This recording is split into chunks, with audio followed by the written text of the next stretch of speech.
tous, aujourd'hui j'ai décidé de vous parler du placement de patrons sur tissu. Alors de patrons ou de toiles si vous avez fait une toile pour réaliser votre modèle. Vous avez pu remarquer que sur certains patrons on a ceci, on a une flèche. Cette flèche elle vous indique le droit fil et le droit fil c'est le sens dans lequel vous devez couper votre tissu.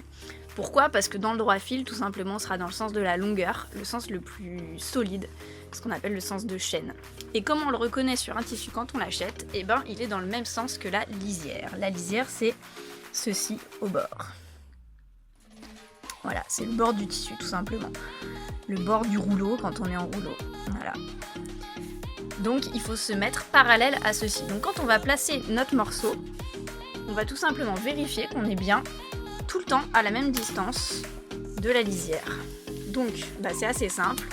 On prend notre équerre, on la place sur notre droit fil et on mesure. Ici je suis à 27 cm. J'ai mon chat qui joue avec. Et ici je suis à un peu moins, donc visiblement il faut que je m'éloigne un tout petit peu du bord jusqu'à arriver à 27. Voilà. Tac, je suis à 27, je vérifie que je suis toujours à 27 de ce côté. Voilà, impeccable. Donc là je sais que mon morceau il est bien droit. Ce qu'on va faire avant de tout épingler, c'est qu'on va le maintenir sur le tissu pour pas qu'il bouge et pour pas qu'il y ait de plis au cas où il y a un chat qui fasse des glissades par exemple. Donc moi ce que je fais c'est que je mets des poids. Donc prenez ce que vous avez de lourd.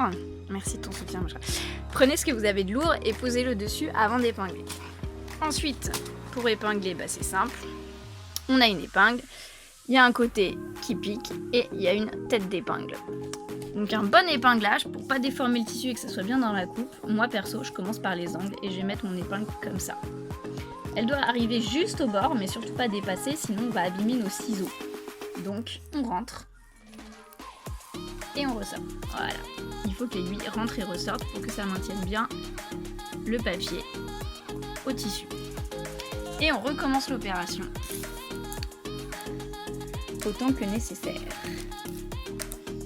Attention à pas mettre les épingles exactement là où vous aurez des crampes parce qu'il va falloir donner un coup de ciseau. Ensuite on fait tout le tour et il n'y a plus qu'à couper.